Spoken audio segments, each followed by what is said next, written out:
Bonjour et bienvenue à toutes, bienvenue à tous pour ce cycle de webinaires consacré à l'intelligence artificielle dans l'art et dans les industries culturelles et créatives. Avant de démarrer la saison, faisons un petit pas de côté, un petit pas dans le passé d'abord pour vous présenter le cadre dans lequel s'inscrit ce cycle et puis dans le futur pour vous annoncer le menu des réjouissances à venir. Alors, le cycle de webinaire a pour ambition de déplier, de creuser en long et en large, en tout cas de valoriser le guide, l'intelligence artificielle dans l'art et dans les industries culturelles et créatives, un guide coécrit par Octavio Coulès et Thierry Dutoit et publié par l'Organisation internationale de la francophonie en mai 2020 avec le soutien de Wallonie-Bruxelles International. J'y suis arrivée. On y retrouve beaucoup de témoignages, des points de vue divers et variés, issus du monde de l'art, de la recherche, mais aussi des secteurs plus techniques en provenance des quatre coins de l'espace francophone. Ce guide nous propose un état des lieux, une sorte de panorama des technologies, des expertises et des bonnes pratiques de l'IA dans l'espace francophone. La rencontre d'aujourd'hui s'intéresse à l'intelligence artificielle dans la chaîne culturelle. L'IA a fait sa place, on le sait, auprès des artistes, des ICC, mais aussi des startups et évidemment largement auprès des grandes plateformes Internet. Alors, quelles sont ces utilisations, quels sont ces outils et quelles sont les formations qui existent aujourd'hui en francophonie? Nous y reviendrons. La deuxième rencontre aura lieu le 9 novembre prochain et se penchera sur la diversité des expressions culturelles dans le domaine de l'intelligence artificielle. Et avec cette question, comment inclure une plus grande diversité d'expressions culturelles dans nos politiques?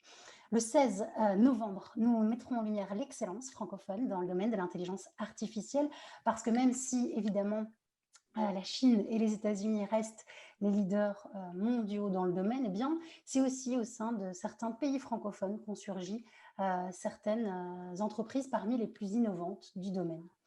En Afrique, au Moyen-Orient et en Asie, on observe aussi des avancées dans l'agenda de l'intelligence artificielle dans certains pays francophones. Alors, quels sont les enjeux et les opportunités pour le secteur culturel dans ces régions? Quels sont les acteurs les plus innovants?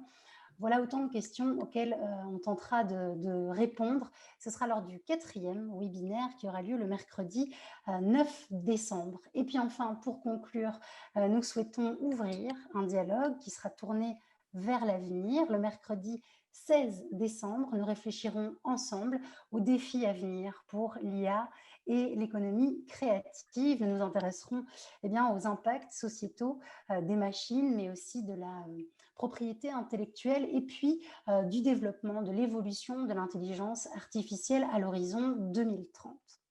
Mais revenons au présent. Merci à vous toutes et merci à vous tous d'être avec nous pour ce premier webinaire consacré, je vous le rappelle, à l'intelligence artificielle dans la chaîne culturelle. Pascale Delcominette, administratrice générale de Wallonie-Bruxelles International, ouvrira les hostilités avec un petit mot d'introduction. Et puis, nos trois intervenants suivants vont disposer chacun de 15 minutes. Henri Monceau est notre premier conférencier du jour, directeur de la francophonie économique et numérique au sein de l'organisation francophone internationale. Il dressera pour nous les grandes lignes du panorama de l'intelligence artificielle en francophonie. L'intelligence artificielle qui offre aujourd'hui à l'espace francophone une nouvelle opportunité pour jouer un rôle en matière numérique. Et puis Octavio Coulez, qui est co-auteur du guide sur l'intelligence artificielle dans l'art et dans les ICC, éditeur numérique, chercheur, philosophe. Il est aussi membre du groupe d'experts de l'UNESCO qui est chargé de rédiger une recommandation sur l'éthique de l'intelligence artificielle. Lui abordera plus spécifiquement l'utilisation et les formations de l'IA dans l'art et dans les ICC. Octavio Coulès, qui a beaucoup voyagé virtuellement, mais pas seulement, puisqu'il s'est rendu à Paris et à Montréal pour réaliser, pour mener les nombreux entretiens qui émaillent le guide. Enfin, Thierry Dutoit, qui est président de l'Institut de recherche pour les technologies créatives Numédiar de l'Université de Mons, professeur en sciences appliquées et co-auteur du guide pour la partie plus technique, reviendra sur les technologies, sur les outils et sur les applications de l'intelligence artificielle. Et il nous rappellera entre autres que les outils sont bien là et qu'ils sont disponibles.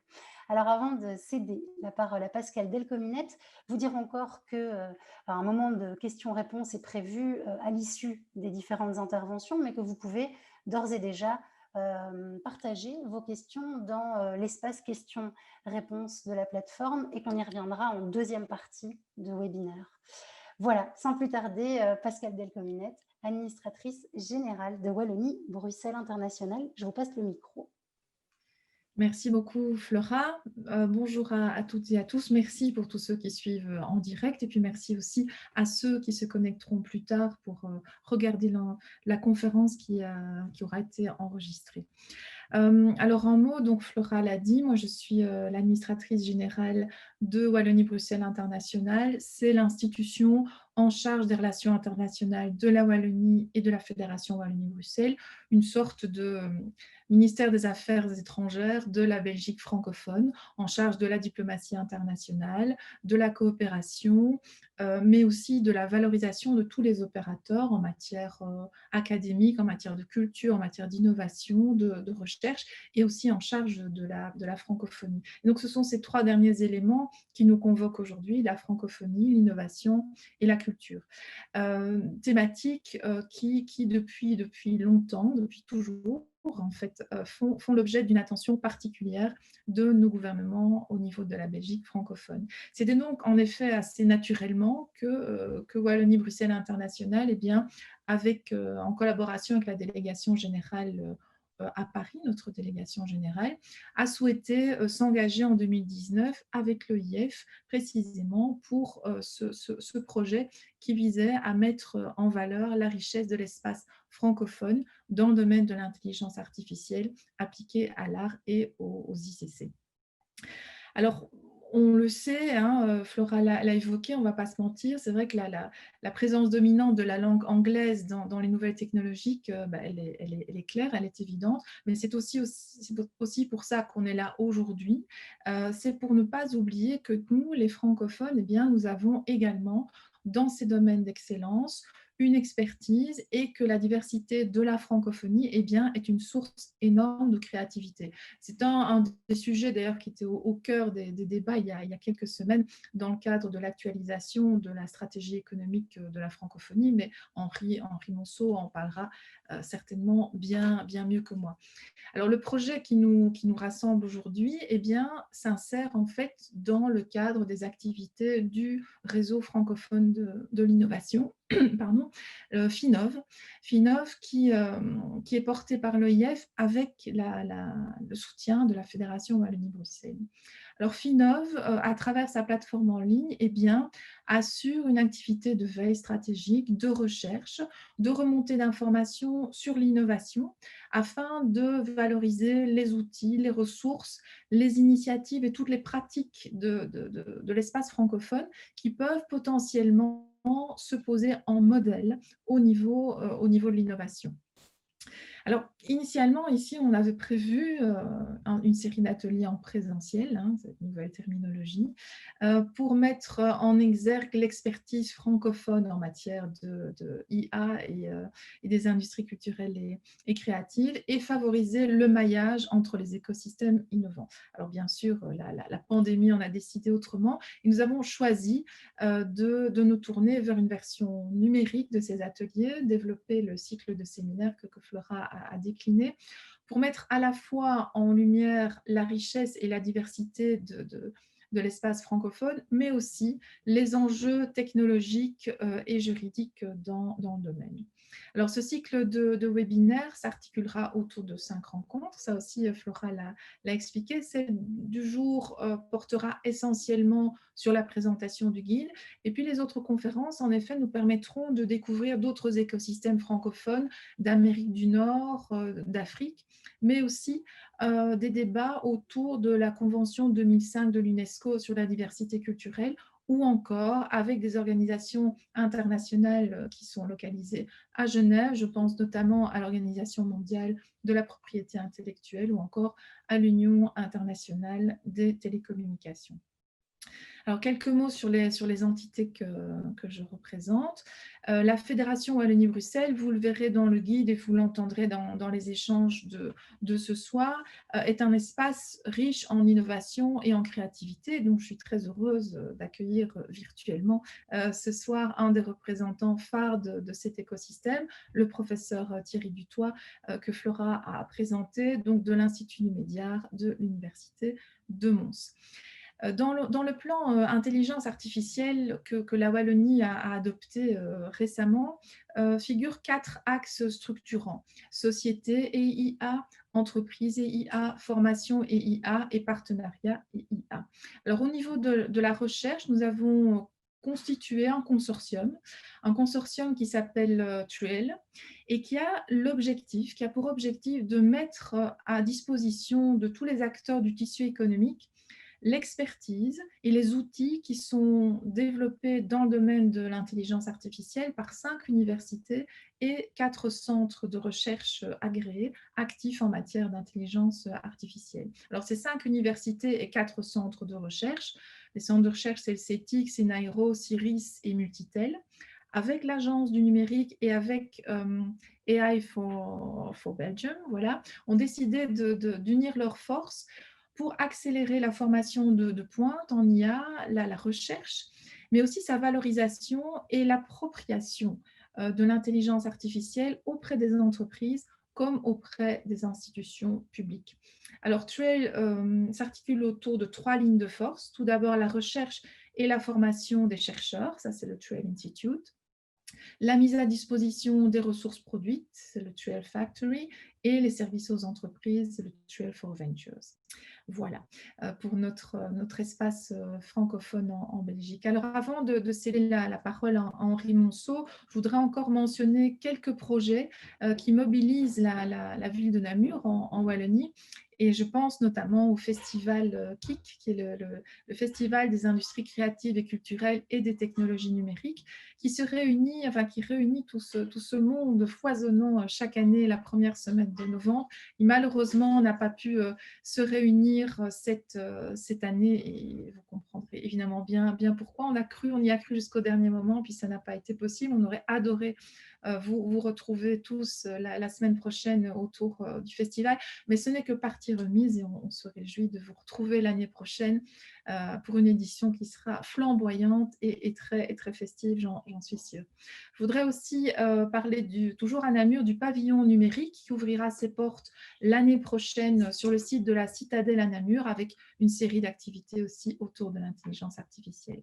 Alors, comme ce cycle de conférences nous le permet, bien évidemment, le numérique nous permet d'atteindre des publics éloignés dans le monde entier. Mais c'est l'humain qui doit évidemment rester toujours au cœur du numérique. Les échanges que nous avons aujourd'hui, que nous aurons autour de ces 5 séances, ne peuvent et surtout ne doivent jamais remplacer les contacts humains. Et c'est pour ça que j'ai vraiment hâte, je me réjouis de vous retrouver l'année prochaine autour d'une activité vraiment en présentiel où on pourra se voir, voire même peut-être se toucher. Et pourquoi pas en créant un espace francophone en marge d'un événement majeur autour des technologies innovantes pour continuer les débats qui auront été lancés aujourd'hui. Voilà, je vous souhaite une très belle soirée, de belles causeries numériques aujourd'hui. Je dis soirée, mais tout le monde n'est pas en soirée, en effet, donc des belles causeries numériques. Et puis, je cède la parole tout de suite à Henri Monceau.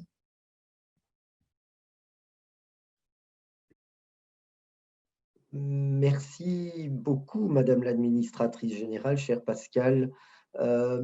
Merci pour ces mots, mais d'une manière plus générale aussi pour le rôle leader que joue la Fédération Wallonie-Bruxelles sur ce dossier et depuis un bon moment, puisque à l'intérieur de la francophonie, la Fédération Wallonie-Bruxelles a impulsé, initié, il y a une dizaine d'années maintenant, je pense, ce programme FINOV, centré donc sur l'innovation et qui était l'endroit tout à fait approprié pour servir aussi finalement de réceptacle pour cette réflexion importante sur l'intelligence artificielle. Je reviendrai dans quelques instants sur ce que la francophonie peut faire à ce propos, mais il me semble utile de peut-être aussi montrer à quel point cette expression d'intelligence artificielle qui fait l'objet un peu de tous les fantasmes, qui est souvent évoquée aussi par rapport à des craintes, par rapport à un avenir qui semble terriblement déshumanisé, etc. Mais comment ça ouvre aussi une nouvelle ère assez logique par rapport aux étapes précédentes, mais qui rebat les cartes néanmoins et donc qui constitue une véritable opportunité pour nos États. Je pense aux États francophones, aux États européens, mais aussi aux pays du Sud, qui ne sont pas aujourd'hui nécessairement en position favorable sur le plan de l'économie numérique. Alors, nous avons le sentiment, en particulier en Europe occidentale, d'être malgré tout plutôt en position favorable.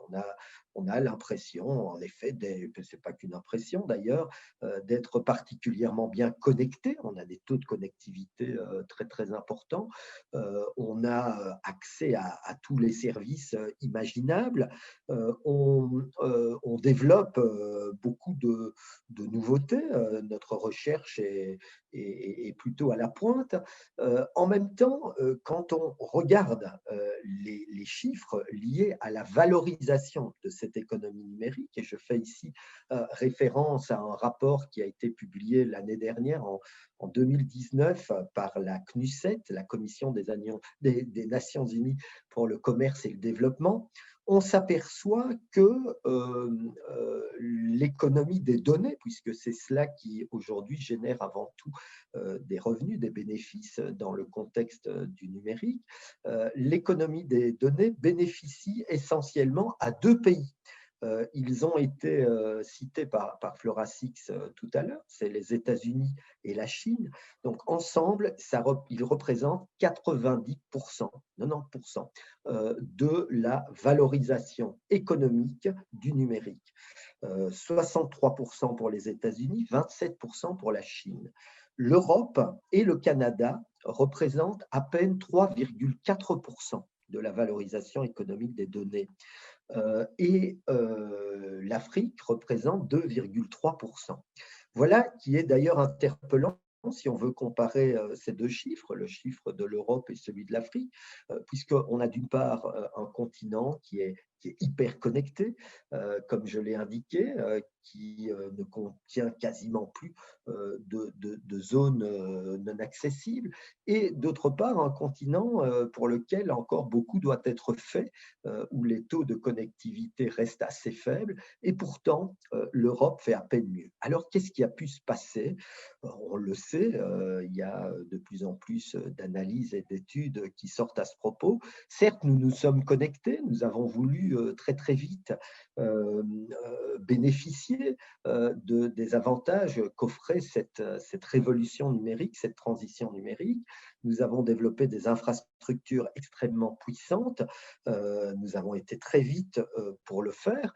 Mais pour reprendre une image qu'utilisait un collègue qui travaille à ICANN, nous avons certes construit des autoroutes, mais sur ces autoroutes circulent essentiellement des camions américains qui se ravitaillent dans des stations-service où ils prennent du fuel américain et dont les chauffeurs dorment dans les motels américains aussi le long de ces autres. Donc, il y a eu un modèle économique qui nous a largement échappé.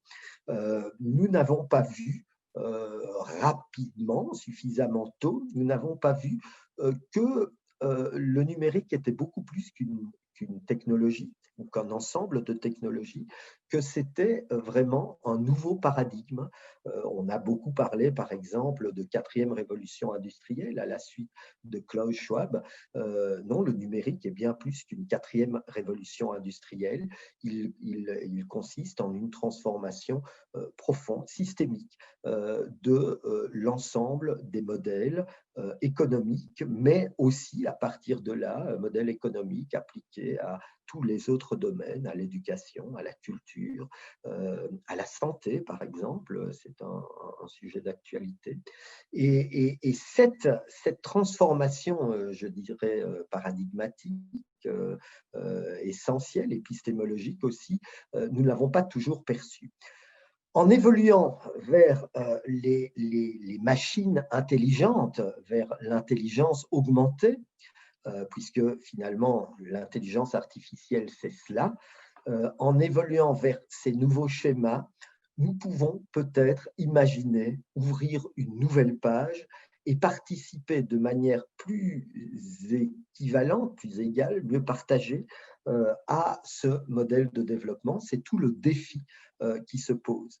Et pour ça, évidemment, il va être essentiel d'aller puiser dans, bien sûr, notre maîtrise des outils, et elle n'est pas négligeable, mais aussi dans notre maîtrise de tous les volumes de connaissances et de compétences que nous maîtrisons par ailleurs, puisque c'est en connectant ces savoirs et ces savoir-faire que nous allons pouvoir développer, que nous allons pouvoir créer de nouvelles niches, de nouvelles potentialités dans lesquelles, espérons-le, nous pourrons nous illustrer de manière pertinente.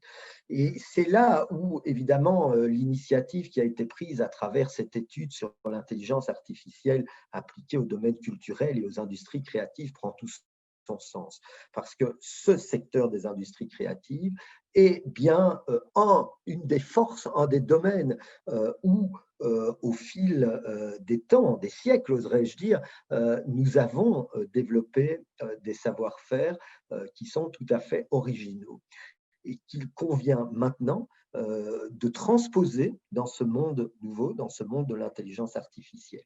C'est pour ça qu'il était particulièrement bienvenu donc de prendre cette initiative de développer un guide, de le confier, qui plus est, mais nous les entendrons longuement aujourd'hui, de le confier à deux experts de très haut niveau. C'est un outil qui est précieux. Les retours que nous en avons sont extrêmement positifs et on voit bien que cela ouvre des futurs possibles, que cela ouvre des perspectives pour le travail qui peut être mené dans nos États et gouvernements et puis plus largement dans l'espace francophone. Alors précisément un mot de ce que la francophonie peut tenter de faire. Alors d'abord, la francophonie, elle est active depuis une dizaine d'années maintenant, ce qui est assez peu de temps, mais à l'échelle de l'existence de l'organisation, ça n'est pas négligeable, dans le domaine numérique d'une façon générale. Et son travail est vraiment centré sur deux grands enjeux. D'une part, les ressources humaines numériques.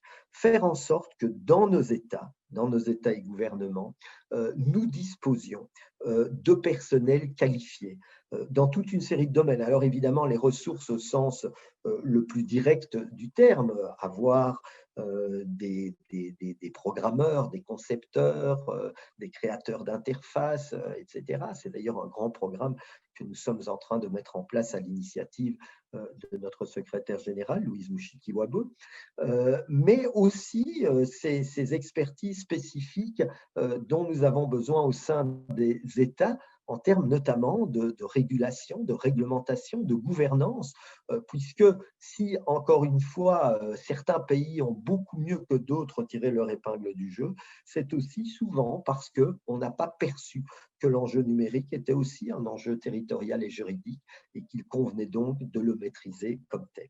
Donc ça, c'est le premier volet, les ressources humaines. Et puis l'autre volet, c'est précisément en matière de gouvernance, d'être très présent en tant que francophone, en tant qu'État et gouvernement francophone, dans ces lieux qui ont été évoqués par Pascal Delcominette, comme l'Union internationale des télécommunications, l'Organisation mondiale de la propriété intellectuelle, l'Organisation mondiale du commerce, où il y a un peu plus d'un an maintenant, se sont ouvertes des négociations plurilatérales sur le commerce électronique et qui auront un impact considérable pour tout ce qui va concerner le cadre juridique global applicable au numérique. Donc, avoir une vraie présence francophone pour s'assurer, là aussi, que les intérêts de nos États, de leur population, de leurs chercheurs, de leurs entrepreneurs, des acteurs au sein de nos pays soient dignement représentés. Voilà ce que je pouvais dire pour ma part ce soir ou ce matin, suivant là où vous vous trouvez. Et je pense que le plus important est vraiment d'entendre nos spécialistes, ceux-là même qui ont interrogé plus de 60 experts, 60 créateurs, 60 juristes, fonctionnaires, experts en tout genre, pour réaliser ce guide extrêmement précieux qui sera certainement une marque finalement que nous allons continuer à valoriser dans les semaines et les mois à venir et qu'il conviendra de garder à jour parce que c'est un domaine qui évolue extrêmement vite, on le sait, on est dans un autre rapport au temps, mais nous comptons bien relever ce défi et en faire une pierre angulaire du travail qui est en train d'être échafaudé, je terminerai par là, au sein de l'Organisation internationale de la francophonie, puisque nous avons entrepris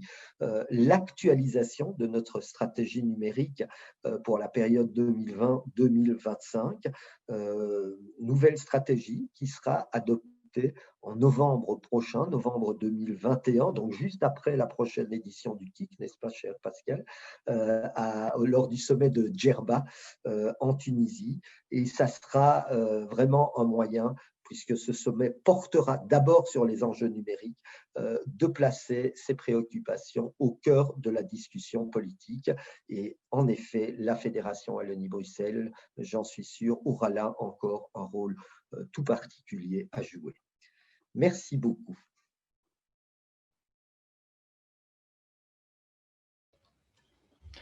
Merci beaucoup, Monsieur Monceau. Bonjour à tous et à toutes. Je suis très, très content d'être ici. Je vous salue depuis... Je suis à Buenos Aires maintenant, donc c'est l'après-midi. Je vais présenter un PowerPoint très, très simple. Maintenant, je partage l'écran. Voilà. Donc, voilà. Le guide est divisé en 4 parties essentiellement. Vous avez sans doute pu voir ces différentes parties. La première partie est consacrée à l'IA dans la francophonie, non? Donc, dans cette tradition de travail de la francophonie dans le domaine du numérique. Quels sont les enjeux, quelles sont les opportunités, etc. La deuxième partie est liée à l'IA dans la chaîne culturelle. Donc, quelles sont les utilisations, quels sont les acteurs qui travaillent en art IA et dans les industries culturelles et créatives, quelles sont les formations disponibles, les festivals et les résidences de art IA. La troisième section traite surtout les enjeux à venir, non? Surtout la question du droit d'auteur, qui est le titulaire, qui est l'ayant droit d'une création faite avec des algorithmes, par exemple. Quels sont les enjeux en termes de genre? Quels sont les enjeux en termes d'emploi, etc. Et la quatrième partie très importante, c'est le complément ou le dossier technique qui présente tous les outils ou les outils les plus importants et les technologies les plus importantes en ce qui concerne l'application de l'IA dans le domaine de l'art.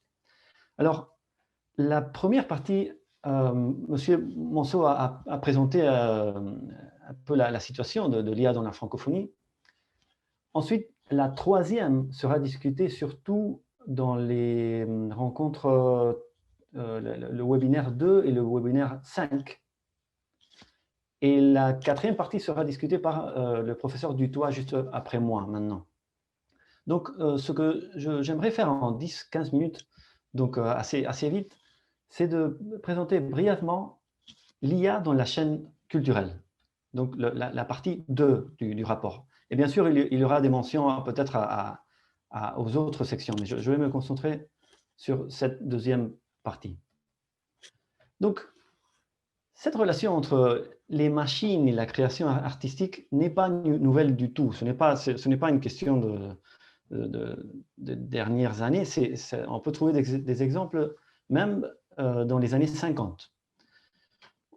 Pensons par exemple à la machine ELIAC développée par l'Université d'Illinois, qui avait permis de créer de composer une suite musicale sous la supervision de Leger Hiller et Leonard Isaacson en 1957. Là, dans l'image, vous voyez Leger Hiller en train de travailler avec la machine. Et à droite, j'ai ajouté la couverture d'un livre d'Albert Ducrot. C'était un ingénieur, un scientifique, un essayiste français qui avait créé plusieurs appareils, et notamment une machine nommée Calliope, qui permettait de créer des poèmes de façon automatique. Donc, cette intersection entre les machines et l'art, bon, elle vient elle date de plusieurs décennies. Mais ce qui est vraiment nouveau et ce qui change complètement la donne dans le débat, c'est l'apprentissage automatique. Donc, c'est une technologie qui a pris un élan vraiment impressionnant dans la dernière décennie, et surtout avec la grande puissance que donne l'apprentissage profond, donc le deep learning, et apprentissage automatique, c'est en anglais machine learning, qui, au lieu de travailler avec des règles prédéterminées, comme c'était le cas des machines précédentes, par exemple celles que j'avais mentionnées, au lieu de faire cela, l'apprentissage automatique est capable d'apprendre à partir de données. Donc, il y a tout une autonomie, un espace pour que la machine puisse faire des choses qui étaient impossibles d'anticiper, et que même les ingénieurs qui ont conçu cette machine-là et les algorithmes, parfois n'arrivent pas à comprendre comment ou pourquoi la machine est arrivée à un certain résultat. Donc, l'autonomie de la machine et l'application de l'IA dans le domaine de l'art et les industries créatives, ça devient vraiment puissant dans la dernière décennie. Et comme mentionnait M. Manceau, les progrès les plus connus dans le domaine de l'apprentissage machine viennent des États-Unis et de la Chine. C'est ces deux pays-là qui ont les centres de recherche les plus importants, les ressources humaines et techniques et financières aussi les plus grandes. Mais si on pense aux pays francophones, on peut trouver des centres de développement de premier ordre mondial, notamment à Paris et à Montréal. Et c'est surtout dans l'espace francophone que l'on trouve un travail de valorisation et de recherche et d'exploration très, très intense dans cette intersection entre l'IA et l'art, entre l'IA et les ICC, les industries créatives et culturelles, avec des acteurs très, très connus comme Pierre Barrault, le fondateur de EVA, une compagnie, une start-up, une jeune pousse luxembourgeoise. Je vais dire un peu plus après sur cette jeune pousse. Ou bien le collectif artistique Obios. C'est trois jeunes créateurs de 27-28 ans, français. Ou alors des institutions comme l'IRCAM, consacrées ici à la musique et aux technologies musicales. Donc, il y a beaucoup d'initiatives, beaucoup d'institutions, beaucoup d'acteurs que, surtout dans cet entrecroisement de l'IA et l'art, font que l'espace francophone soit un des leaders mondiaux. Alors, ce que j'aimerais faire très brièvement, c'est de mentionner quelques cas d'application ou de création d'art IA qui ont lieu au sein de la francophonie. Je vais juste mentionner les noms, peut-être donner une explication très courte de ce que ces initiatives font. Et pour diviser l'exposition, on pourrait faire ou bien avoir une approche secteur par secteur, c'est-à-dire la musique, l'audiovisuel, les arts visuels, etc. Ou bien suivre la chaîne de valeur, c'est-à-dire voir comment l'IA est en train d'aider les artistes, donc la création. Après, la production et la distribution, donc les industries créatives et culturelles. Ici, pour simplifier, je vais choisir la première approche, c'est-à-dire aller secteur par secteur, et juste montrer quelques cas. Donc, dans le secteur de la musique, j'avais mentionné le cas de Ava. Il y en a plusieurs de ces jeunes pousses qui permettent aux utilisateurs de créer des chansons de façon automatique. Donc, on peut choisir certains paramètres et de dire, par exemple, je veux une chanson de 1 minute 30 secondes, 1 minute 30 secondes et du style rock ou du style jazz. Et on choisit cette option et paf, au bout de quelques secondes, on a cette chanson. Le cas de MatchTune, c'est aussi très, très intéressant. L'entrepreneur derrière cette initiative est André Manoukian. Il est français. Il est un musicien, un technologue. Et l'idée, c'est qu'on peut téléverser une vidéo sur le site. Et après quelques secondes, le site va nous proposer une chanson personnalisée pour cette vidéo. Et ça marche vraiment bien. C'est vraiment incroyable comme système. La base de données qu'ils ont construite, ils ont fait ça à partir de chansons composées ad hoc. Donc, ils ont embauché des musiciens pour avoir une base de données très, très vaste, tandis que Ava travaille avec une base de données de musique classique ou contemporaine déjà créée. Musimap, c'est un projet belge qui permet de construire ou de connaître mieux le profil de nos consommateurs à partir des chansons qu'ils préfèrent. Après, dans le secteur des arts visuels, ici aussi, il y a beaucoup d'exemples. À gauche, vous voyez une capture d'écran de la page du Obvious, donc le collectif de 3 jeunes Français que je mentionnais avant. Ils ont commencé à faire des peintures avec une technologie qui s'appelle GAN. C'est un type d'algorithme de deep learning, d'apprentissage profond. Thierry Dutoit, après, va donner quelques détails sur cette technique.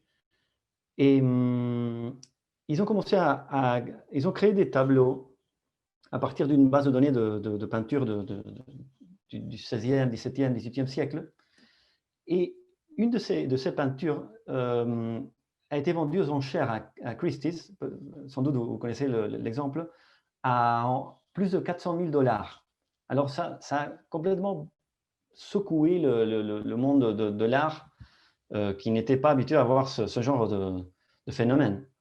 Donc voilà un potentiel gigantesque, même en termes économiques, de l'art IA. Maintenant, le groupe continue à créer d'objets de toutes sortes, même des statues, des masques. C'est vraiment très, très intéressant ce qu'ils font et je les ai interviewés à Paris pour le guide. À droite, vous voyez un site un peu plus tech, c'est Miro. C'est un site, c'est un start-up français qui travaille dans le domaine de la photographie et propose différents outils pour que les photographes, même amateurs, puissent convertir leurs photos de mauvaise ou moyenne qualité dans des photos de très très haute qualité grâce à des algorithmes. Journalisme et édition. Ici, on trouve dans le monde francophone des startups qui travaillent, par exemple, qui proposent des solutions de traitement automatique du langage, comme c'est le cas de C-Labs, une compagnie française qui est très utilisée, par exemple, par des journaux qui ont besoin d'écrire, de rédiger des articles ou de cours, hein, par exemple, les résultats d'une élection, les résultats d'un match de football, avec juste quelques données. Et bon, C-Labs et des systèmes comme celui-là permettent de rédiger automatiquement et avec une très haute qualité ce genre de texte. Et Tami, c'est un projet canadien basé à Québec qui avance très vite et qui propose de extraire de manière automatique des métadonnées à partir de livres. Donc, au lieu de... Parce qu'en général, les systèmes d'extraction de métadonnées utilisent surtout le résumé du livre ou la biographie de l'auteur pour extraire les données clés du livre. Mais ici, ils extraient les métadonnées à partir du texte principal, ce qui est assez nouveau. Dans le secteur audiovisuel, on trouve des cas comme Lyrebird. C'est un projet canadien. Le fondateur est Alexandre de Brévisson. Il sera présent dans le 3e webinaire. Et l'idée de Lyrebird, c'est qu'on peut, par exemple, téléverser notre voix pour entraîner la machine et après écrire, taper à la main un texte. Et la machine, le site, va nous envoyer notre propre voix en train de lire ce texte. Et le champ possible d'utilisation de ce genre de technologie est gigantesque aussi, pour des films, par exemple. Et Largo AI est une compagnie suisse qui permet à des utilisateurs, surtout à des producteurs de films, de tester et essayer de voir quel sera le résultat d'un film en utilisant des algorithmes. Alors, je peux alimenter la machine avec le film et la machine va me répondre avec une espèce de diagnostic. Et finalement, mais on peut ajouter d'autres domaines, mais finalement, je vais mentionner la mode. C'est aussi un secteur qui va très vite en AI, en IA, et avec un projet comme Whatiz, qui propose une solution WhatStyle qui nous permet de prendre une photo d'une personne dans la rue, par exemple, qui porte une veste, une chemise, et après, grâce à l'application, trouver ce vêtement dans un magasin en ligne. Alors, on voit un peu partout cet entrecroisement d'IA, algorithmes, apprentissage automatique et art et industrie culturelle et créative dans la francophonie. L'art IA devient de plus en plus visible dans les conférences, dans les festivals, dans les expositions. Par exemple, c'est très intéressant ce qui est en train de faire le festival Electra à Montréal, avec sa biennale internationale d'art numérique, le BIAN, où la question de l'art IA gagne de plus en plus de terrain. Après, en bas, vous voyez le humain, c'est un projet du Centre Phi, aussi à Montréal. Au milieu, il y a le poster de Artistes et robots, une exposition très célèbre qui a eu lieu en 2018 au Grand Palais de Paris. Et à droite, c'est la résidence artistique qui a été... C'était comme un concours organisé par plusieurs institutions, parmi lesquelles il y avait Google, Element AI et d'autres institutions, aussi le partenariat du quartier des spectacles, institutions canadiennes, pour aider des artistes avec un prix, je crois que c'était 50 000 $ canadiens, et un accompagnement de 200 heures d'expertise sur l'IA, pour que ces artistes-là puissent développer un projet de long terme. Après, si c'est vrai que pour un technologue, commencer à travailler dans le domaine de l'IA est relativement facile parce que ces technologues maîtrisent déjà les outils. Mais l'inverse n'est pas tellement évidente parce qu'un artiste ou un groupe d'artistes doivent comprendre d'abord comment l'outil fonctionne. Et pour cela, il y a de plus en plus d'opportunités de formation. Alors, d'abord, il y a la possibilité de prendre un cours général sur l'apprentissage automatique. Mais c'est vrai que ce n'est pas toujours très réaliste pour un artiste de faire presque un master de 6 mois ou 1 an sur l'apprentissage automatique. Et dans ce cas, il y a de plus en plus de cours qui vont plus, qui ciblent plus exactement la question de l'IA et l'art. Par exemple, le cours AI Move. Vous allez trouver tous les liens sur le guide, non? AI Move, c'est une initiative européenne dans laquelle participent, par exemple, Paris Mintech et d'autres institutions. Et Hands-on AI, Thierry sans doute va mentionner un peu plus, comme vous voyez ici sur l'écran, c'est un certificat en intelligence artificielle qui a un focus très très fort sur la question des ICC. Sinon, maintenant, c'est vrai que tout est passé en virtuel avec la pandémie. Il y a beaucoup de MOOC ou CLOM en français, que ce soit des cours généraux sur l'apprentissage automatique ou des cours plus spécifiques sur l'IA appliquée au domaine de l'art. Et avant la pandémie, c'est dommage parce que une des sources les plus importantes de connaissances pour les artistes, les entrepreneurs qui voulaient commencer à travailler sur l'art IA, c'était les meetups, donc ces rencontres un peu informelles, une après-midi, il y a beaucoup de gens tech, un peu hackers qui se rencontrent pour des conférences, des échanges dans une pépinière, un incubateur. Bon, ça c'était une des occasions les plus importantes pour échanger et apprendre. Donc encore, c'est l'apprentissage informel. Et aussi les hackathons, non? Les concours d'innovation, tout ce genre d'activités. Maintenant, avec la pandémie, tout est passé en virtuel, alors il faut faire attention à ce qui se passe dans les réseaux sociaux. Il y a beaucoup de groupes Facebook, par exemple, sur l'IA, des groupes d'échange, de communautés fermées ou ouvertes sur l'IA et l'art, l'IA et les ICC.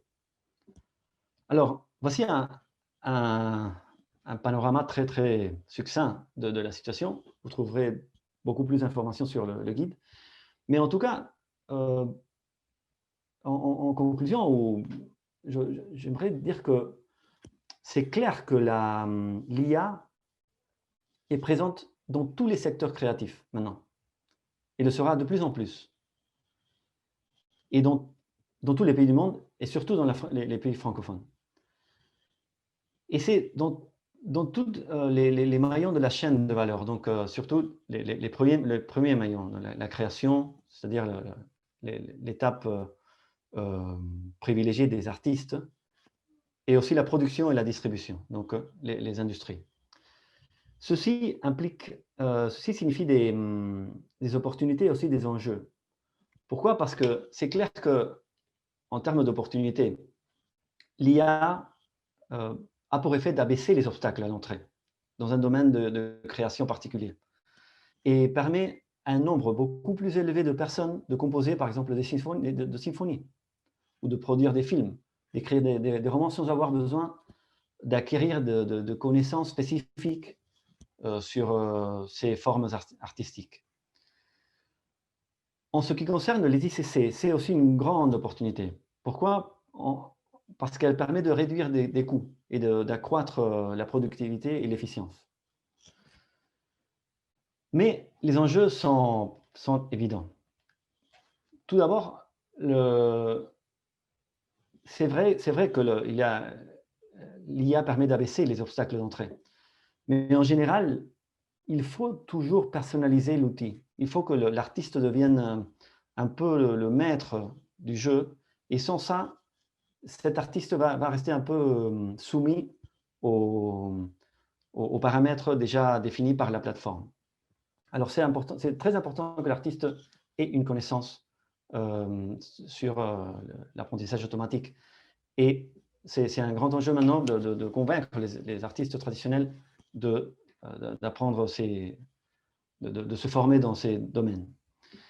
Et en plus, si on dépend de manière croissante de ces plateformes, de ces systèmes relativement fermés, bon, il y a une question très claire, c'est est-ce que l'art et les industries culturelles et créatives ne deviendront de plus en plus dépendantes de ces géants du web, par exemple, qui sont les leaders lorsqu'il s'agit de développer des outils et des technologies d'IA? Ça, c'est quelques questions. Et deux questions que peut-être on pourrait traiter plus tard, mais que je trouve qui sont très, très importantes. C'est d'abord, est-ce que nous allons vers une plateformisation des ICC? Parce que l'IA a besoin de beaucoup de données. Et si on a besoin de données, il faut travailler dans toute la chaîne. On ne peut pas travailler seulement dans la production. Maintenant, il faut travailler aussi dans la distribution et même dans la création avec des algorithmes. Donc, un peu devenir une plateforme. Est-ce que c'est celle-ci la direction que prendra les industries culturelles et créatives à l'ère de l'IA dans la francophonie? C'est une question. Et la deuxième question, c'est celle que presque tout le monde se pose, c'est est-ce que l'apprentissage automatique signifie l'avènement des robots artistes? Bon, on peut discuter beaucoup sur ces sujets-là. En tout cas, je pense qu'après tous les entretiens qu'on a eus, tout le travail d'échange avec Thierry, c'est clair que le plus important, c'est que les artistes et les entrepreneurs créatifs puissent avoir un abordage multidisciplinaire. Donc, plus que jamais, c'est fondamental de travailler en groupe et de co-créer. C'est ça, à mon avis, le concept fondamental, la co-création entre les humains et les machines. Donc, c'est pour cela qu'il faut investir beaucoup dans les formations et dans toutes les activités possibles de réseautage. Merci beaucoup.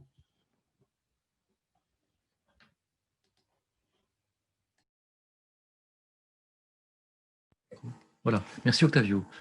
Donc il me revient de terminer cette suite de présentation par une présentation qui sera un peu plus technique. Donc une présentation dans laquelle je vais m'intéresser aux outils et aux technologies de l'IA qui sont sous-jacentes derrière les applications qu'Octavio vient de présenter. Alors je vais partager mon écran en espérant que vous pourrez voir ce que je vois. Attendez, je commence par le commencement. Est-ce qu'on voit mon écran? Oui, ok. Bien, donc je vais juste une petite introduction très rapide sur l'IA et ce que ça apporte aujourd'hui, très rapidement. Les anglo-saxons ont cette chouette... Les anglo-saxons ont cette chouette distinction entre street knowledge et book knowledge, qui correspond à ce qu'on appelle le savoir et le savoir-faire, en fait, chez nous. Le street knowledge, c'est le savoir-faire, c'est ce qui est appris par l'expérience. C'est ce que nous apprenons chacun seul, c'est-à-dire en fait à reconnaître les images, les sons, à marcher, à parler, à lire, à rouler à vélo, toutes ces choses qu'on a apprises tout seul et qui mourront avec nous.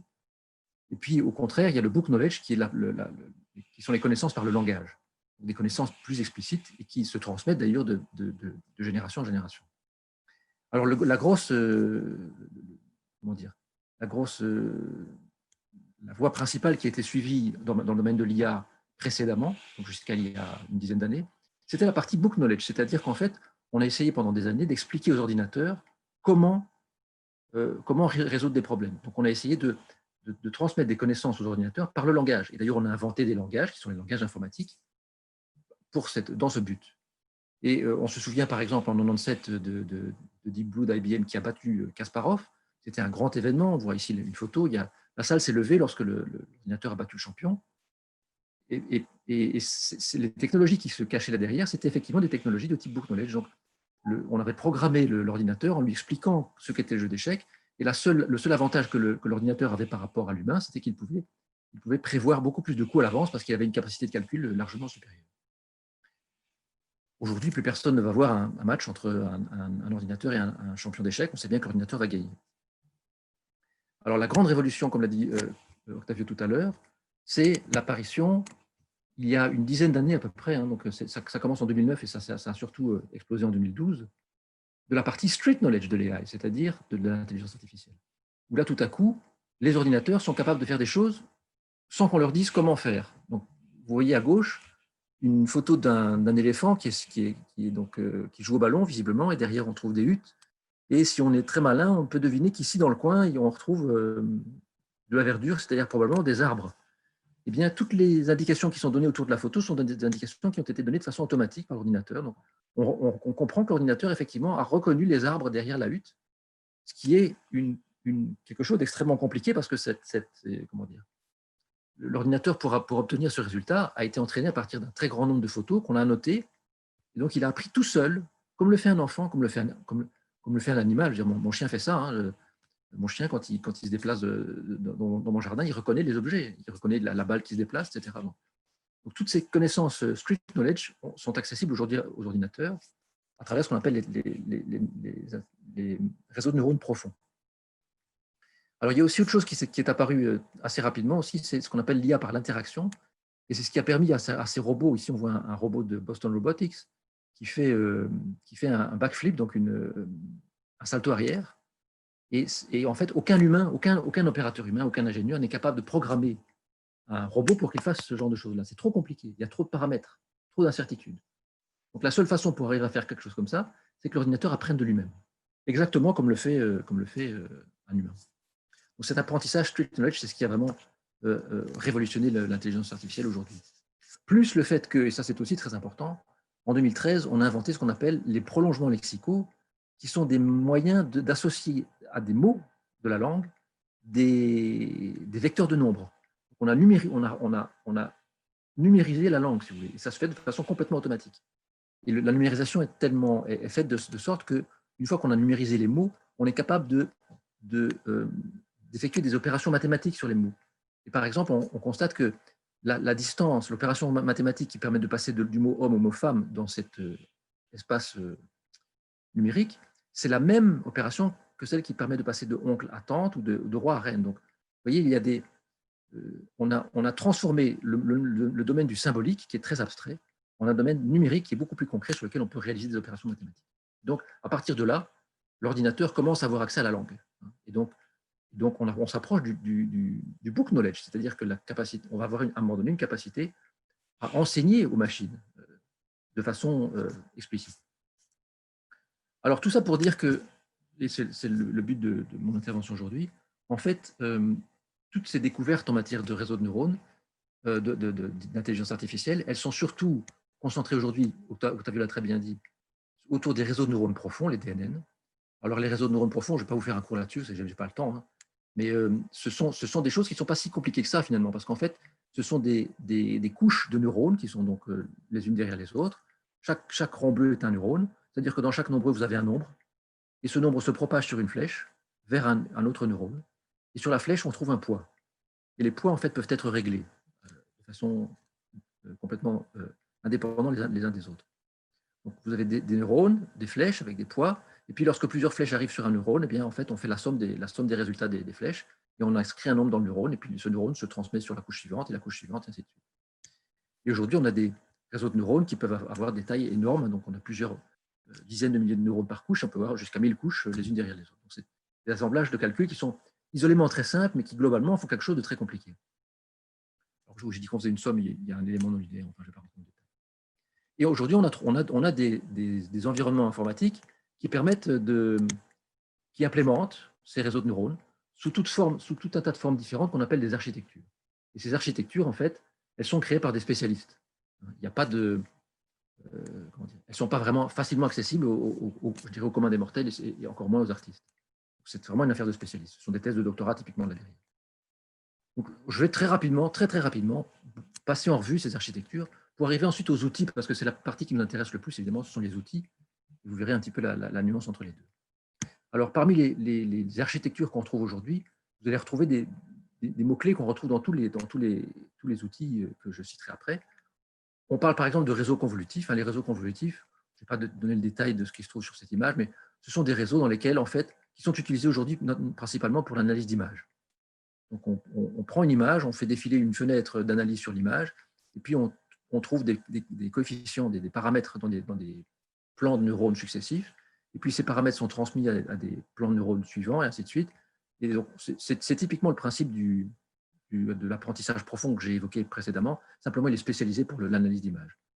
On s'est servi de ça dans les ICC, par exemple, pour ce qu'on a appelé le Deep Dream, qui sont ces expériences très intéressantes et très amusantes, où en fait on prend une image de départ et on demande à l'ordinateur, donc l'image est analysée par un réseau de neurones profonds, et puis on repart en arrière, en fait, on modifie les couches des réseaux de neurones, on repart en arrière, et on régénère des images qui sont modifiées à partir de l'image de départ et qui, quelque part, démontrent la capacité d'abstraction du réseau de neurones. Et donc on a obtenu des résultats très, très intéressants avec ça. Alors on parle aussi de réseaux de neurones récurrents, qui sont des réseaux de neurones très semblables aux précédents, simplement la sortie des neurones est réinjectée à l'entrée, ce qui en fait des réseaux de neurones récurrents. Ça a permis de créer des réseaux à mémoire, parce qu'à partir du moment où la sortie est rebouclée sur l'entrée, on peut avoir une mémoire de ce qui s'est passé précédemment. Et c'est comme ça qu'on a utilisé ces réseaux de neurones, on les utilise aussi aujourd'hui beaucoup pour la reconnaissance de la parole, la reconnaissance du texte, qui sont en fait des structures pour lesquelles on a besoin de savoir ce qui était dit précédemment. Et c'est ce qui a principalement fait exploser depuis 2009 Siri, OK Google, Amazon Alexa et tous ces autres systèmes, y compris la traduction automatique qui est basée sur ces principes. On trouve ensuite les réseaux de neurones siamois, qui sont en fait basés sur les mêmes principes que précédemment. Donc, ce sont des réseaux de neurones convolutifs, deux réseaux identiques, qui sont donc strictement identiques, mais qui sont entraînés simultanément, de manière à détecter si oui ou non des objets qu'on leur présente à l'entrée sont identiques ou pas. Alors, quand on parle d'objets identiques, on ne parle pas d'images identiques, mais on parle d'objets identiques dans les images, par exemple. Ici, vous voyez deux fois la même personne, prises à deux moments différents, dans des environnements différents. Eh bien, on va entraîner ces réseaux de façon à pouvoir dire en sortie qu'effectivement, il s'agit de la même personne, simplement prise dans des environnements différents. Donc, cette fois-ci, il ne s'agit pas de reconnaître, il ne s'agit plus du tout de reconnaître, il s'agit d'identifier si les objets sont identiques. Alors, on retrouve aussi, pardon d'aller vite, mais je n'ai pas l'intention de passer beaucoup de temps sur ces technologies, je préfère passer un peu plus de temps sur les outils qui vont suivre. Vous trouverez des pointeurs sur toutes ces architectures dans l'article. Et c'est vraiment, je crois que c'est une question de culture générale, en fait, à ce niveau-ci.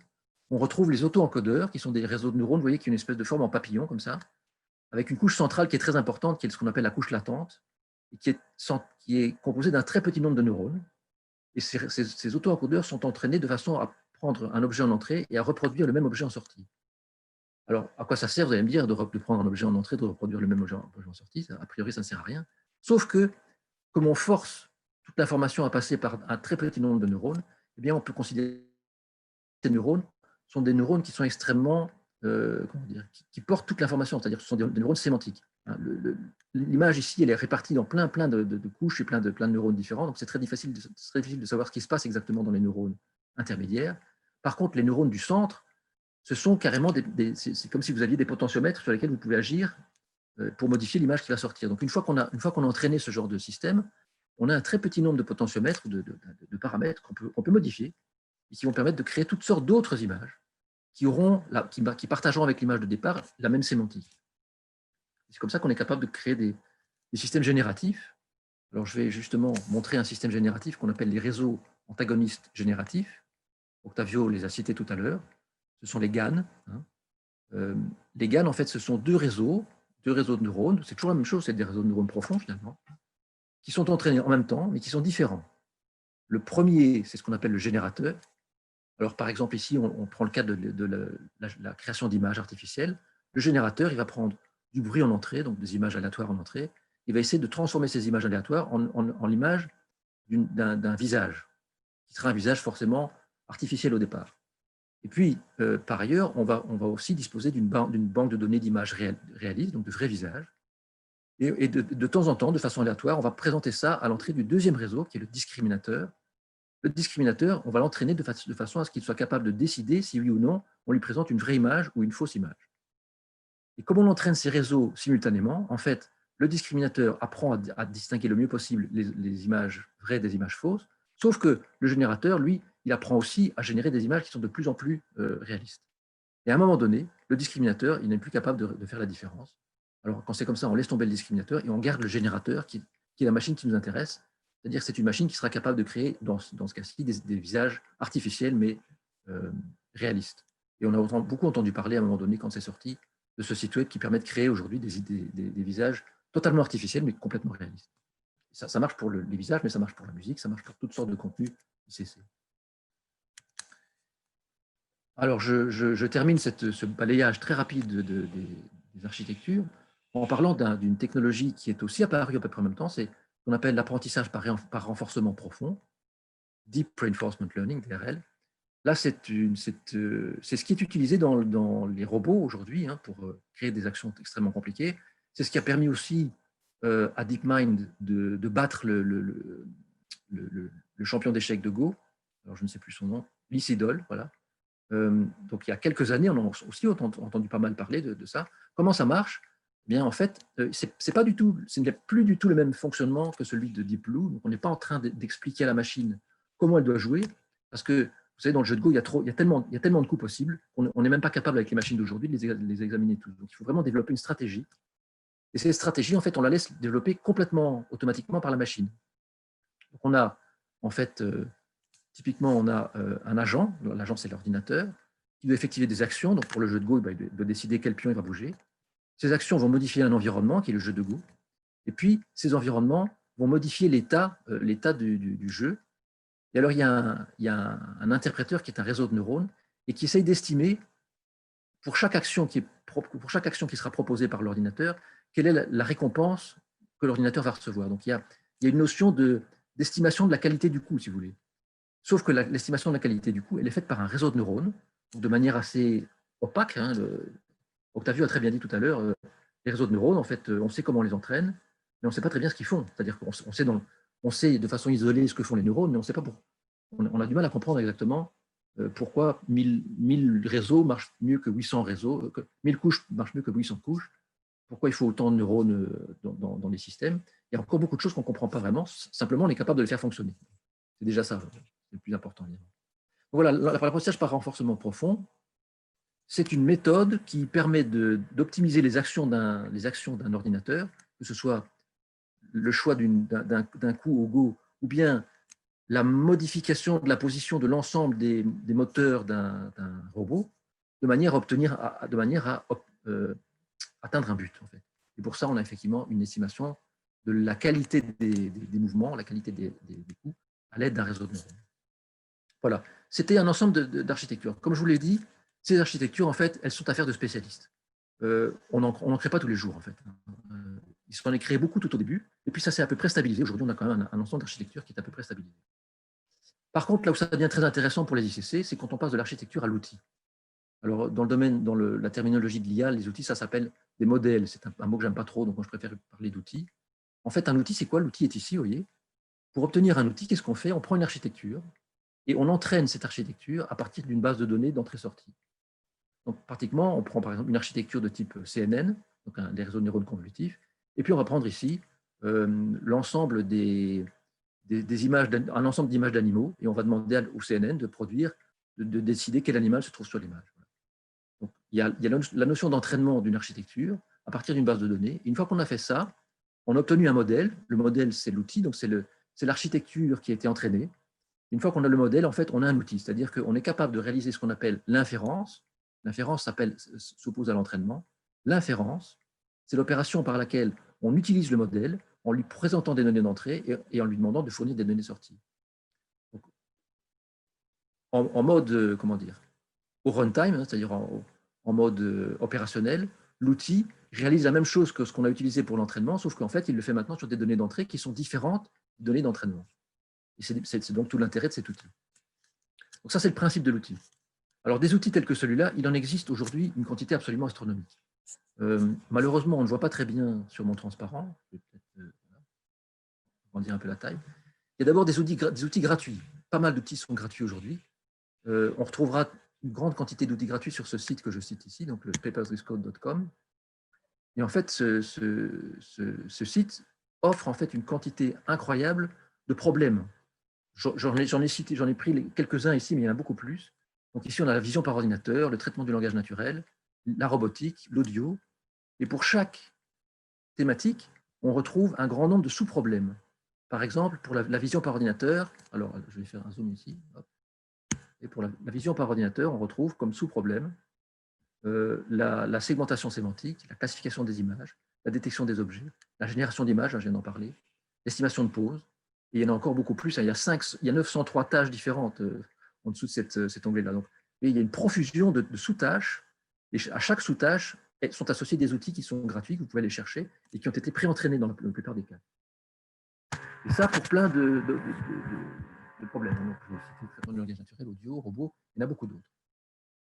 Alors, on retrouve aussi cette problématique dans des outils gratuits qui sont fournis cette fois-ci au niveau belge. Hein. Je parle de ce que je connais, évidemment. On l'a cité tout à l'heure. Pascal Delcominet a parlé de Trail. Trail, c'est cet institut interuniversitaire dans le domaine de l'intelligence artificielle. Donc, vous avez le site web ici. Et sur Trail, en fait, un des objectifs de Trail, et on le trouve ici en bas du transparent, c'est de créer ce qu'on appelle la Trail Factory, qui n'existe pas encore, hein, qui est en construction, qui sera une plateforme sur laquelle on retrouvera un grand ensemble d'outils qui auront été proposés par les universités belges et par les centres de recherche. Alors, j'ai oublié de mentionner, j'aurais dû mentionner les centres de recherche ici, bien sûr, aussi. Et donc, qui seront proposés par des gens qui seront proches de chez nous et qui seront systématiquement associés à des guides de l'utilisateur, donc des documents qui permettront aux utilisateurs de ces outils de comprendre comment on s'en sert. Plus, évidemment, le fait que, comme ces outils auront été développés en Belgique, francophone par ailleurs, eh bien, on aura accès aussi aux gens qui les ont développés. Donc, il y a un effet de proximité, c'est très important quand on veut utiliser des outils, parfois de pouvoir discuter avec les gens qui les ont développés. Alors, on trouve aussi des outils parmi les grands acteurs de l'IA. Bien sûr, on retrouve là donc, IBM, Microsoft, Amazon, Google, qui fournissent des outils du même genre. Hein.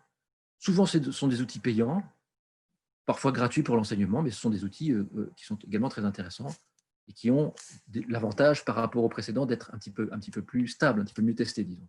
Les outils dont j'ai parlé précédemment sont des outils de recherche, donc voilà, ils ne sont pas toujours… il faut faire son tri, il faut faire son marché là-dedans. Alors, il y a des obstacles, bien sûr, à l'utilisation de ces outils. Donc, comme tout outil, ça nécessite un ensemble de compétences de base. Par exemple, la compétence de base la plus importante, c'est la compétence d'utilisation d'un langage de programmation. La plupart de ces outils sont écrits en Python, donc il faut maîtriser un peu Python quand même avant de pouvoir se lancer dans ces outils. Ceci dit, il existe des cours en ligne qui permettent d'apprendre ce langage de programmation qui n'est pas très, très compliqué. Alors, je vais passer ceci. Un autre obstacle clair, très clair, alors on l'a cité depuis le début de cette soirée, c'est que en fait, les grandes puissances derrière l'IA, ce sont les États-Unis et la Chine. Donc, la plupart de la documentation dans ce domaine sont en anglais, si pas en chinois parfois d'ailleurs, carrément. D'où d'ailleurs l'initiative Trail, hein, où on va documenter en français.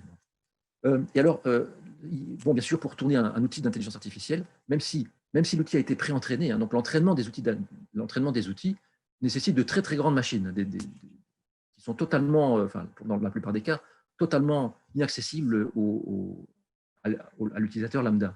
Par contre, une fois que les modèles ont été entraînés, une fois que les outils ont été entraînés, pour faire tourner ces outils, pour réaliser ce qu'on appelle l'inférence, j'ai parlé tout à l'heure d'inférence, eh bien, on a quand même besoin d'un ordinateur d'une certaine gamme de compétences, notamment d'ordinateurs qui comportent des GPU, hein, donc des processeurs spécialisés dans le traitement graphique.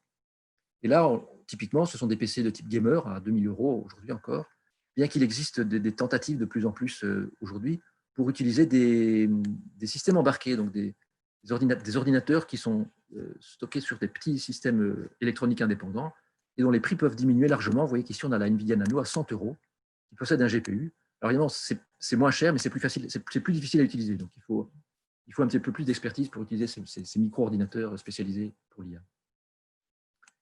J'ai parlé des obstacles, je vais terminer en parlant des aides, parce qu'il y a aussi beaucoup de gens et de choses qui permettent d'aider à l'utilisation de l'IA. Et je terminerai par là, ce sera mon dernier transparent. Donc, voilà, on trouve par exemple un système que je trouve fantastique, qui était proposé par Google, ça s'appelle Colab. Colab, c'est un environnement logiciel, donc n'importe qui a un compte Google peut se connecter sur Colab. Vous allez tomber sur une page web qui vous propose d'utiliser des outils, en fait, hein, n'importe quel type d'outil que vous voudriez bien utiliser tourne sur Colab. Et l'avantage, c'est qu'une fois que vous serez sur Colab, vous aurez accès en fait à des ordinateurs à distance. Donc, il n'est plus strictement nécessaire d'utiliser un ordinateur très, très performant. Vous utilisez Colab et vous tournez sur un ordinateur extérieur qui est fourni par Google, avec une limite de 12 heures consécutives. Donc, si vous voulez faire tourner ça plus de 12 heures, votre ordinateur, votre session sera tuée et vous devrez recommencer. On a aussi inventé un truc absolument génial qui s'appelle les cahiers Jupyter. Et d'ailleurs, la plupart des outils de Trail et beaucoup des outils qui sont fournis aujourd'hui gratuitement sont accompagnés de cahiers Jupyter. Les cahiers Jupyter, ce sont des environnements logiciels qui mélangent le texte et le code. Et donc, en fait, il n'y a plus de distinction entre le guide de l'utilisateur et l'outil lui-même. Donc, vous allez vous connecter sur un cahier Jupyter, vous avez des explications, puis vous avez du code, et le code, vous pouvez le faire tourner en local. Donc, vous appuyez sur un bouton et le code tourne. Vous voyez immédiatement ce que fait le code, tout en comprenant les explications qui sont données par le texte qui se trouve au-dessus. Ça permet d'apprendre très très vite l'IA. Et d'ailleurs, Octavio l'a très bien dit encore tout à l'heure, beaucoup d'artistes aujourd'hui se forment de manière indépendante et autodidacte à l'IA à travers ces outils. Alors, il existe aussi, on l'a dit tout à l'heure, des formations. Moi, je parle des formations que je connais, hein, il en existe sûrement beaucoup dans tous les pays de la francophonie. Moi, je connais bien les formations en Belgique, notamment la Yellow Belt qui est proposée par un organisme qui s'appelle AI Black Belt. Donc, la Yellow Belt, en fait, c'est une formation main dans le cambouis. On apprend à utiliser des outils.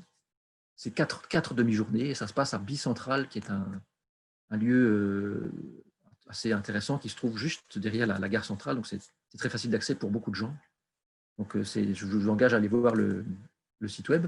Nous, à Mons, nous avons développé depuis plusieurs années, c'est la 3e année cette année, une formation dont on a parlé tout à l'heure qui s'appelle Hands on AI, qui sont composées de 12 soirées et 6 séminaires. Et pendant ces 12 soirées, on propose 3 défis aux étudiants. Donc, et ces 3 défis, en fait, sont des défis qui sont liés aux ICC, donc c'est du traitement d'image, typiquement, et aussi de l'apprentissage par renforcement. Donc, on apprend vraiment à utiliser tous les outils à travers ces 12 soirées. Et la seule compétence qu'on demande en entrée, qui est la même compétence pour AI Yellow Belt, c'est de connaître un langage de programmation et si possible Python.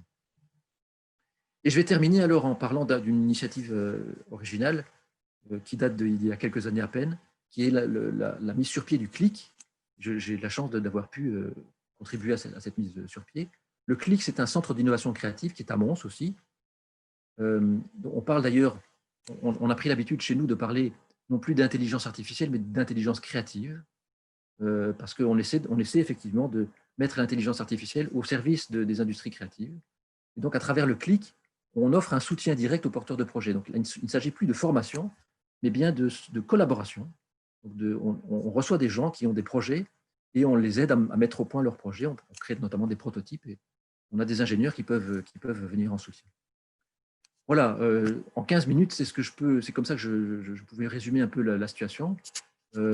J'espère ne pas avoir été trop embêtant sur ces problèmes un peu plus techniques. Je sais que ce n'est pas toujours facile. J'ai été très rapide. Mais je pense que ce que je voulais dire, en tout cas à travers cet exposé, ce que je voulais vous montrer, c'est que, vous savez, tout ça a l'air compliqué, mais en fait, les architectures sont assez stabilisées. Les outils, je vous ai montré une quantité invraisemblable d'outils qui existent. J'allais dire, il n'y a plus qu'à faire son marché. Alors évidemment, faire son marché, c'est difficile, parce que quand il y a profusion d'outils, il faut retrouver lequel est le bon. Ça reste parfois un problème. Cependant, c'est beaucoup plus simple aujourd'hui que ça ne l'était il y a encore 4 ou 5 ans. Je pense qu'aujourd'hui, on est vraiment dans une situation où le non-spécialiste peut commencer à aller chercher des outils, à les utiliser en pratique pour créer les applications dont Octavio a parlé juste avant. Toutes ces applications web dont on a parlé, elles utilisent bien sûr ces outils. Voilà, merci pour votre attention. Merci beaucoup Thierry Dis-toi, et j'en profite pour remercier l'ensemble des intervenants de la soirée, enfin de la soirée ou de la journée, hein, ça dépend. Merci donc à Henri Monceau, merci à Octavio Coulez, merci à vous, Thierry Dutoit. Merci Pascal Delcominette pour le mot d'introduction. On a déjà largement dépassé le temps prévu, mais ça, c'est souvent le cas. Il nous reste quand même un peu de temps pour des questions-réponses. Je vois que dans la conversation, il n'y en a pas encore, alors n'hésitez pas si vous en avez, c'est le moment. C'est l'instant. Moi, je vais commencer par vous en poser une. Le guide l'intelligence artificielle dans l'art et dans les industries culturelles et créatives. Guide d'ailleurs, je pense qu'on ne l'a pas encore dit, hein, qui est disponible sous la licence Creative Commons sur les sites de l'OIF et de WBI. Ce guide, il a été publié en 2020 et le travail réalisé s'appuyait sur des entretiens entre avril et septembre 2019. Et je me demandais si en octobre 2020, soit un an après la publication et au regard de l'année qu'on vient évidemment de traverser, est-ce qu'il y aurait de nouveaux éléments importants que vous voudriez souligner, que vous voudriez ajouter, si vous aviez la possibilité, on en parlait tout à l'heure, de réactualiser cette pierre angulaire en français, ce guide sur l'intelligence artificielle dans les ICC.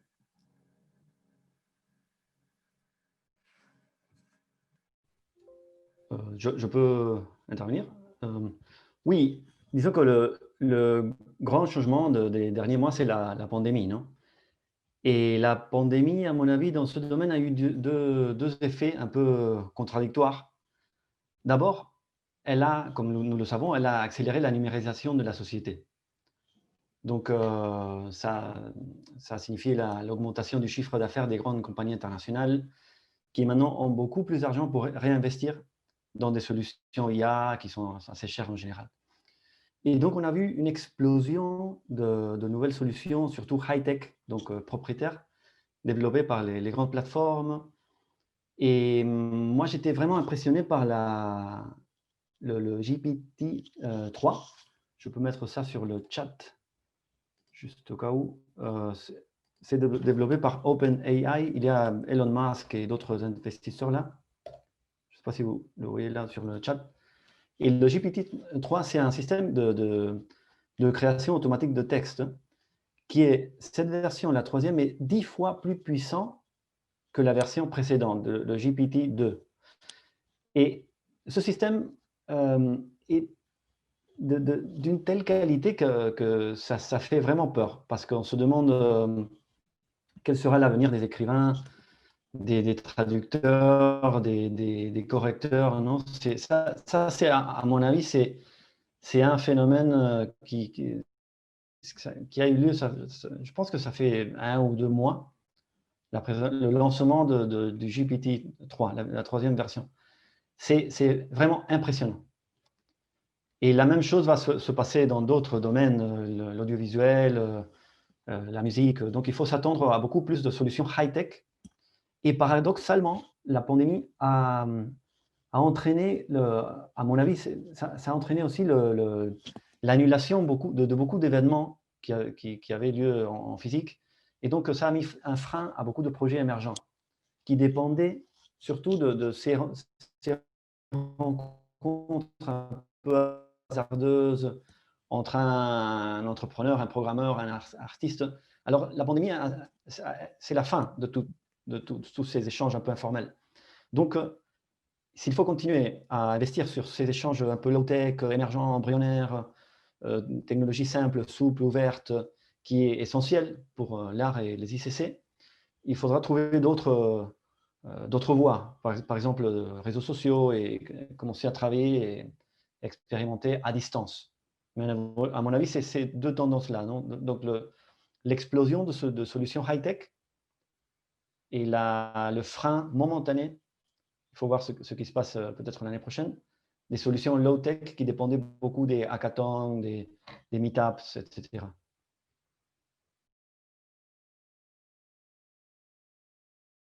Je peux peut-être intervenir aussi. Donc, moi, dans le domaine des architectures et des outils, en fait, ce qui a beaucoup évolué, c'est le nombre d'outils.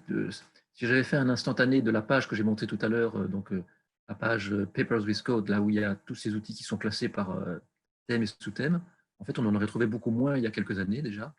Donc, ça va très, très vite. Hein. En fait, les chercheurs du monde entier sont en train de collaborer de façon complètement non coordonnée, mais finalement, enfin, de façon isolée, mais de façon coordonnée grâce à cette page web. Ils sont tous en train de collaborer pour mettre tous ces outils en commun. Donc, le nombre d'outils a évolué. Et puis après, il y a aussi quelque chose qu'on est en train de voir beaucoup évoluer au niveau de l'AI, c'est ce qui s'appelle explainable AI, c'est-à-dire la capacité la capacité des ingénieurs d'abord, et puis peut-être des machines ensuite, à expliquer ce qu'elles font, à expliquer ce qui se passe dans un réseau de neurones. Parce que le gros problème, c'est qu'aujourd'hui, l'AI fait des choses, et puis on obtient des résultats, et on n'est pas capable de savoir dans quelle mesure les résultats qui sont produits par l'intelligence artificielle sont fiables ou pas. Et donc, pour savoir s'ils sont fiables, il faut pouvoir comprendre comment la machine fait. Donc, il y a beaucoup de recherches en ce moment sur cette aspect-là. Maintenant, comme je l'ai dit tout à l'heure, les principales architectures, elles sont stabilisées, je pense. Il y a quand même une espèce de plateau qu'on a atteint depuis quelques années. Et donc, voilà, c'est pour ça d'ailleurs que tous ces outils apparaissent maintenant.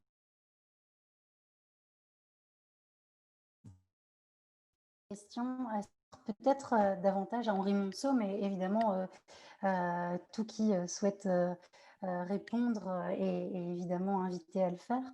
Avec l'automatisation des tâches qui permettent, on l'a vu, on l'a dit à plusieurs reprises, d'accroître la productivité avec une intégration fort remarquée dans les arts plastiques, dans la musique aussi, avec des applications inédites dans les domaines de l'audiovisuel, de l'édition, de la presse.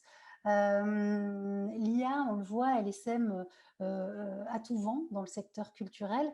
Alors, la question que je me pose, c'est quel est le prochain terrain à conquérir finalement? Quelle est la prochaine grande opportunité économique et créative dans le secteur des ICC, dans le secteur culturel pressenti pour l'IA? Alors, on a vu dans les présentations très pointues qui nous ont été données qu'aujourd'hui, finalement, les logiques même de l'IA peuvent s'appliquer à absolument tous les domaines. Donc, je pense que la réponse, sans doute la plus sensée à votre question, c'est de dire tout.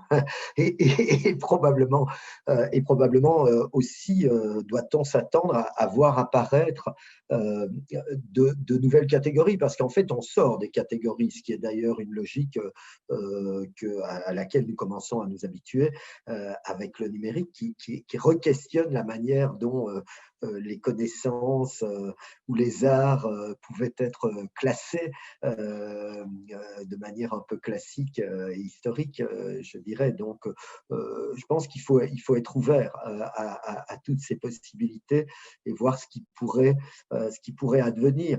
Mais on le voit bien aussi, et je n'esquive pas la question, mais on voit bien encore une fois que les principes de base, et merci à Thierry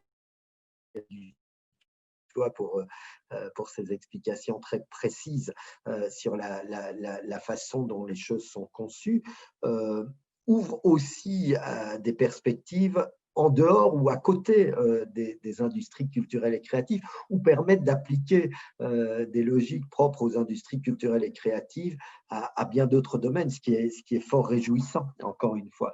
C'est extrêmement intéressant. Je me souviens, j'ai étudié il y a très longtemps l'histoire, et je me souviens que dans mon université à l'époque, il y avait un centre de recherche déjà qui visait, à partir de l'encodage des manuscrits anciens, des parchemins anciens, à pouvoir retrouver, faire toute une série de concordances, pouvoir, y compris d'ailleurs, compléter des éléments qui étaient manquants. Donc, on est dans des formes de réflexion sur l'intelligence artificielle qui sont anciennes, qui sont profondes. Et encore une fois, je crois que ce qui est très utile, c'est de voir comment on peut mettre en accord notre patrimoine, au sens le plus large du terme, ce que nous possédons tous. Et là aussi, on peut faire la référence à ce que Thierry Dutoit nous disait sur la street knowledge, ou les savoir-faire, et puis les book knowledge. Mais tout ce patrimoine, tous ces acquis qui sont parfois liées finalement à des traditions qui n'ont pas été nécessairement codifiées, qui n'ont pas été traitées scientifiquement, offrent des opportunités. Et c'est là, me semble-t-il, l'aspect vraiment le plus intéressant. La créativité est infinie dans le domaine. Alors, il y a beaucoup d'outils, on l'a vu, mais ces outils, finalement, devraient permettre d'explorer quantité de pistes différentes et de pistes peut-être très, très originales. C'est ça qui fait que l'époque va être passionnante aussi grâce à l'intelligence artificielle. Ce qui ne signifie pas que la réflexion ne doit pas aussi porter, par contre, sur des enjeux de régulation et notamment des enjeux d'équité par rapport à la façon dont tout ceci peut bénéficier à tel ou tel type d'acteur. Mais ce qui est intéressant sur ce plan-là, je crois, et je ne serai pas plus long, c'est aussi qu'on peut probablement échapper à des modèles de commercialisation qui soient liés de manière quasiment monopolistique à la publicité, ce qui est le cas aujourd'hui globalement des GAFAN, du système hérité du Web 2.0. C'est la publicité qui domine, c'est la publicité qui a permis cette exploitation de données de manière peu équitable à l'échelle de la planète. Et peut-être que l'intelligence artificielle, si elle est bien conçue, et on voit qu'il y a des initiatives foisonnantes, il n'y a pas seulement les initiatives concrètes des acteurs là, mais on le voit, beaucoup d'alliances entre États, entre instituts de recherche, entre entreprises. On pourrait imaginer un autre avenir pour la transition numérique de ce fait-là. Merci beaucoup et ça me donne envie d'en profiter pour vous rappeler que le prochain webinaire qui aura lieu le 9 novembre prochain aura justement à cœur de parler de la diversité des expressions culturelles dans les ICC. Ce sera justement une des thématiques. Je lis sur le chat que Karine Nguyen nous a posé une question. Moi, je la trouve fort intéressante. J'en avais une en préparation, en backup, qui allait dans ce sens. Là, Karine nous demande quelle est la meilleure stratégie pour un artiste émergent aujourd'hui en situation de Covid, toute catégorie d'art confondue, d'évoluer dans son domaine vers une solution low-tech dont nous parlait Octavio, afin qu'il puisse perdurer. Voilà, je ne sais pas qui veut prendre la parole là-dessus, peut-être Octavio, justement. Oui, merci pour cette question. Oui, on le sait bien que le Covid était absolument brutal pour les artistes et surtout pour les artistes qui ne sont pas numériques. Et je pense que c'est quand même maintenant c'est une opportunité pour explorer tous ces outils, ces applications. Il faut se former en permanence, comme disait Thierry aussi, il faut apprendre un peu petit à petit. Si c'est dur, c'est vrai que c'est dur au début, mais il faut apprendre à coder, à utiliser certaines technologies de programmation, etc. Et ceci va permettre à beaucoup d'artistes en quelque sorte d'augmenter leur créatif, c'est-à-dire de produire, de composer plus de chansons ou d'avoir accès à des variables, de paramètres qu'avant étaient impossible de trouver dans le milieu analogique. Donc ça, pour ce qui est la création. Mais après, du fait même que nous assistons à la plateformisation de la chaîne, donc on voit qu'il y a des compagnies, des industries qui deviennent aussi des créateurs grâce aux outils automatiques. On peut aussi penser à des créateurs qui deviennent des producteurs et des distributeurs, des diffuseurs eux-mêmes. Et donc qui jouent tout au long de la chaîne culturelle. Et c'est pour ça que je pense que les outils numériques en général, et surtout les outils de IA, peuvent permettre aux créateurs de comprendre beaucoup mieux qui sont ces consommateurs, qui sont ces lecteurs, par exemple, qui sont les gens qui écoutent leurs chansons. Et donc, c'est fondamental pour tout ceci d'avoir plus de données. Après, peut-être utiliser des outils automatiques pour segmenter les publics, pardon, et d'atteindre certains publics d'une façon personnalisée. Donc, je pense que ce soit du point de vue de la création, comme du point de vue de la distribution et diffusion, c'est tout à fait intéressant et fondamental.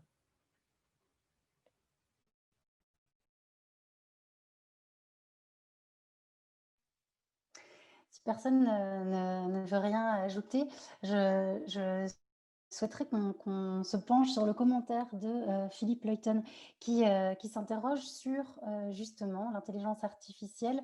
Est-ce qu'elle ne serait pas encore trop réservée à un monde de spécialistes?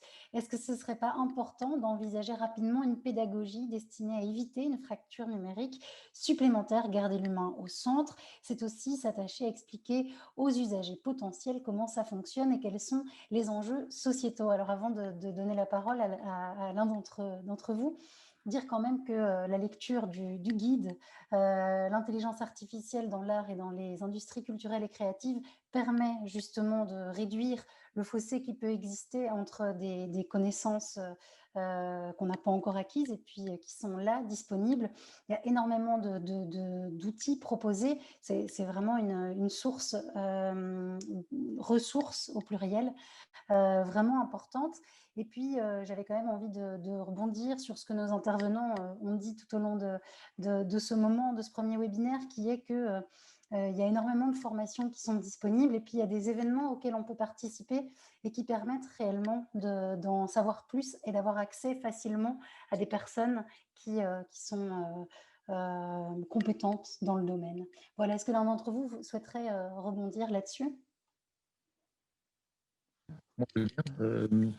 Donc là, la question est plutôt sur la fracture numérique et l'accès au premier pas vers l'IA. Et en fait, il existe effectivement depuis peu, enfin, il existe depuis quelques mois, un site web intéressant qui est, je pense, largement suivi aujourd'hui. Je viens d'aller voir, ça s'appelle Elements of AI. Donc c'est www.elementsofai.fr, Elements of AI en un mot. Et en fait, ça vient de Suède, je pense, et ça a été traduit en français. Il y a 540 000 personnes qui suivent ce cours. En fait, c'est un cours extrêmement simple. Ce n'est pas vraiment un cours, c'est une introduction générale à l'intelligence artificielle. C'est, je crois, 5 ou 6 chapitres, et chaque chapitre correspond à peu près 4-5 pages de 4-5 écrans, quoi, donc, avec des pointeurs. Et c'est vraiment le b.a.-ba de l'IA. Je pense que beaucoup de gens devraient lire ça parce que ça dédramatise beaucoup l'IA. Je pense que ça démocratise en fait l'IA. Je pense que c'est un bon pointeur de départ, Elements of AI.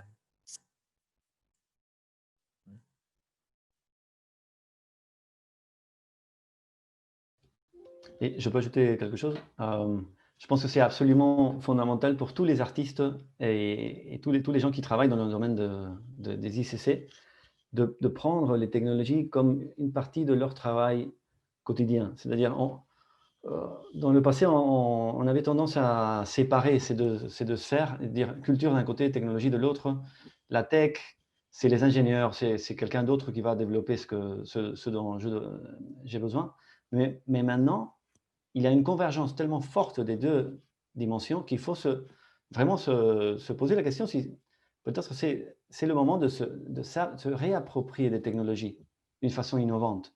Donc, les technologies et la culture sont peut-être, elles partagent le même ADN, sont fruits de la créativité humaine. Alors, même le mot technologie, techné, en grec ancien, c'était l'artisanat, c'était le savoir-faire de l'artisan. Donc, c'est la culture aussi qui est là. Nous pouvons, les gens qui sont dans le domaine culturel, le secteur culturel, ou les secteurs culturels, doivent s'approprier de la technologie, non pas comme quelqu'un qui est étranger, mais comme quelqu'un qui a toujours habité dans ce terrain et pour une raison, ils l'ont abandonné. Alors, il faut s'approprier de façon urgente de tout ça. Et je pense que c'est une merveilleuse façon de conclure ce webinaire par l'invitation à se réapproprier la culture, les technologies. Merci beaucoup Octavio Coulez, co-auteur du guide L'intelligence artificielle dans l'art et dans les ICC. Merci aussi à Thierry Dutoit, co-auteur pour la partie technique, on l'a vu. Merci à Henri Monceau, directeur de la francophonie économique et numérique au sein de l'organisation internationale francophone. Et merci aussi à Pascale Delcominette, administratrice générale de Wallonie-Bruxelles International, qui nous a quitté un peu plus tôt que prévu, mais qui s'en excuse. Merci à vous tous, à vous toutes d'avoir été présents. Merci pour vos questions aussi. Et rendez-vous le 9 novembre pour la suite des opérations pour ce deuxième webinaire du cycle. Merci beaucoup. Merci beaucoup. Merci à tous. Merci.